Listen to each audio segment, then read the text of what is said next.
Hello all, so I am coming to do what I feel like I haven't done in a while. I'm doing my book wrap up. So yeah, I actually managed to read 3 books last month, which I'm really happy about, because as you know, I've either been reading like 1 book or no book since like the end of uni and everything, or the coming to the end of uni.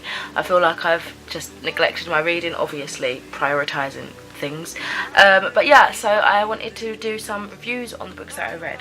So I usually go in the order of what I finished first. So the first book I finished was the Book of Barely Imagined Beings, which is a 21st century bestiary by Caspar Henderson. So I actually got this from, I think it was the Natural History Museum about 2 years ago, and I just thought it was really, really beautiful. And then when I read what it was supposed to be like, I was like, oh my god, that sounds so cool. But because of the size and the tiny font when you just flick through it briefly, I was like, oh my god, I'm subconsciously putting it off. But yeah, after 2 years I decided to finally pick it up. I thought I wanted sort of like a sciencey read because, I don't know, I thought maybe it might add some context to some of the things that I was doing in my classes and stuff like that. But yeah, I knew this was going to be a lengthy read for me because of the time that I decided to pick it up, and also the fact that it's got tiny writing. Despite having text that doesn't fill the page, it still is, even though it's like easy to read science in my opinion, it still is quite I don't know, it's quite dense in its descriptions and what it goes into detail about. So I think that also added to it taking me a while to read it. However, I really, really did enjoy this actually. I gave it a 4 out of 5 stars. And I think one of the most amazing things I felt about this book was that I felt like I learnt something coming out of each chapter. So what this is basically like a modern day bestiary. You know, like in medieval times where they'd collect all these like mythical creatures and stuff and put them in a book and just talk about them. Well, this is basically that, going from, you know, A to Z, talking about creatures that are barely imagined beings. So things that perhaps inspired mythology, but creatures you wouldn't imagine to be existing but are in fact existing or perhaps extinct. So we've got things like so things that just look really otherworldly and weird but do exist or have existed on our planet. So we've got creatures like flatworms, we've got axolotls, we've got pufferfish, we have, trying to find another random one, Japanese macaque. So yeah, it's just things like that.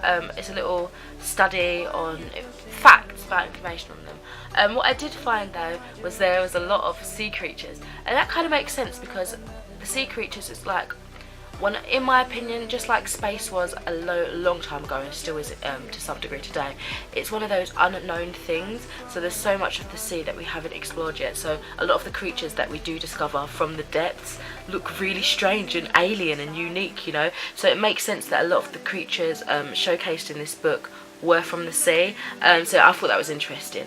As well as that though, I did find that we sort of went on a tangent of other things. So you'd expect, it's almost deceiving because you'd expect to be taught about one creature, but then they'd go into technology and modern day science, and although it was really, really interesting, sometimes I would have preferred to just stick to what we're being told about, because it go on a tangent for so long and then not really talk about that creature.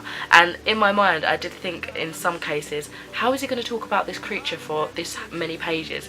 And I guess that's how the author got around that. So deceiving in some cases, a little bit annoying in some cases, but I do feel like it was really, really interesting. It's adding my knowledge in terms of science, technology and advancing. Like they talk about, I think there was one where they were talking about the eyes of a creature, and then he went into detail about our modern day cameras and like the lenses and stuff, and comparing the lenses of cameras to different species and stuff like that, like their eyes. So most of the time, you know, it did make sense, like it flowed quite well, but there were times where I'd prefer it to just like leave it at that and just talk about what I want you to talk about, you know what I mean? It's a little bit catch-22 there. But yeah, I mean, if you want any more information on this and more in depth of what I thought, feel free to check out my Goodreads page. I've got all my reviews on there, and you know, that's the same for this as well, like the rest of the books that I'm about to review. I won't mention everything that I talked about in the written review, so you can read it if you do want to. But yeah, this was a great great book. If I haven't already said, I gave it 4 out of 5 stars. Okay, so next up I read Trollhunters by Guillermo del Toro, which I actually love his films, and Daniel Cross. Again, a couple of years ago I picked this up, and honestly it was more of like an author pickup, because I saw the cover and I thought, oh wow, that looks cool. I think at the time I saw a hardcover with like a yellow background or something, and then I zoned in on the author's name of Guillermo del Toro, and I was like, oh my god, I need to get that. So I waited it out for a little while, and then by the time I decided to buy it, I couldn't see that pretty hardcover, so I just got this one. It was only like £4 or something in Asda, really cheap. I'm not going to talk too much about this because I am hoping to do an almost comparison double review of this book and the TV show, because I'm currently watching the Netflix TV series. I think they have 2 series out at the moment, and I think that might be it, I don't know.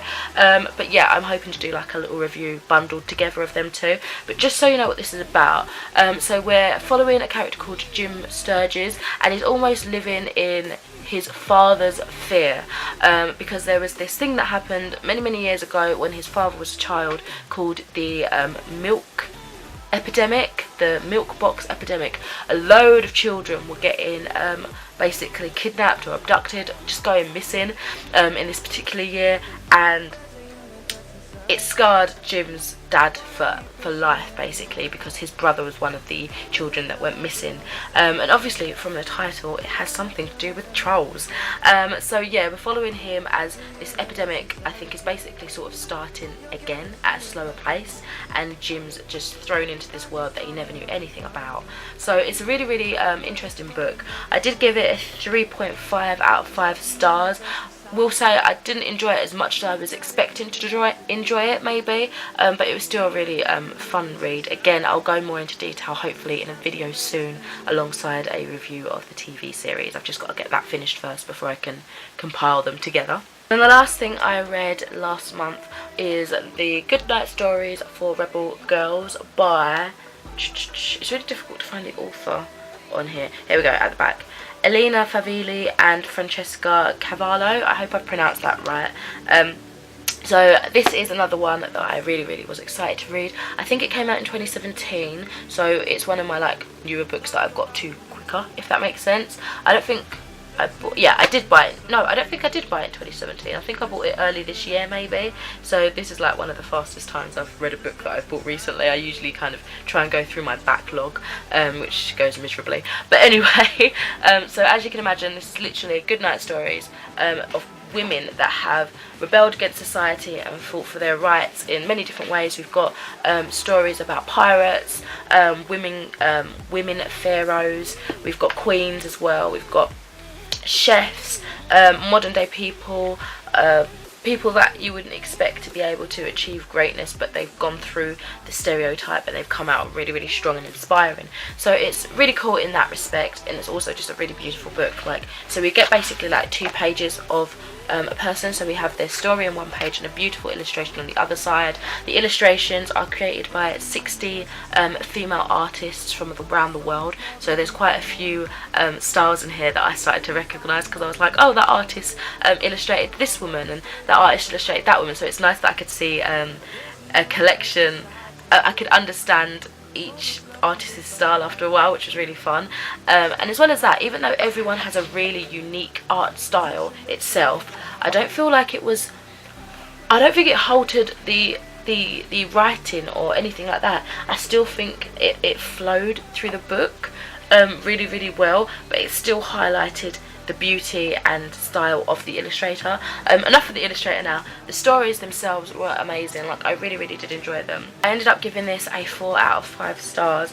I think one of the things that stopped me from giving it a full 5 stars was I do wish that I appreciate, obviously, bedtime stories, short snippets just to inspire young people before bed. That's sort of the concept, right? But I think I would have preferred if our women in this book were given more context. I feel like in some circumstances I couldn't fully understand and feel the full force of what they went through to get to be who they are, because the story that we got about them was so brief and so quick like that. Like, I would have much loved maybe less women featured in this, because I do know they got a second book, I believe, and sort of like pushed into that one, but then that would have allowed us more time with each person, do you know what I mean? Just to make me feel more like inspired and more like, wow, that happened, you know. But yeah, again, I've got a full written review on Goodreads if you are interested in reading more about my thoughts. But yeah, this is really enjoyable. I totally recommend this, not for just little girls but for little boys as well, because I feel like it would teach them at a young age that women are equal to men, and you know, everyone deserves respect regardless of their sexuality, gender, skin colour, religion. Do you know what I mean? Like, this is just that book that would help teach them in a child-friendly way. Do you know what I mean? So yeah, that was amazing. So I'm really happy with the amount I read in, what even was the May? My nose is getting blocked up again. I feel like it's a vast improvement from the poor level of reading that I've been doing of late. But I've really enjoyed the books that I've read as well. I've been trying to choose things after the first book that I reviewed. I've been trying to choose things to ease me back into it gently, into reading a bit more, you know. And I feel like I chose the right books. So yeah, let me know what you've been reading during May, if you've got any suggestions for me to read as well. And if you've read the books that I mentioned here today, let me know what you thought about them yourself. But for now, I shall see you in another video soon. Bye.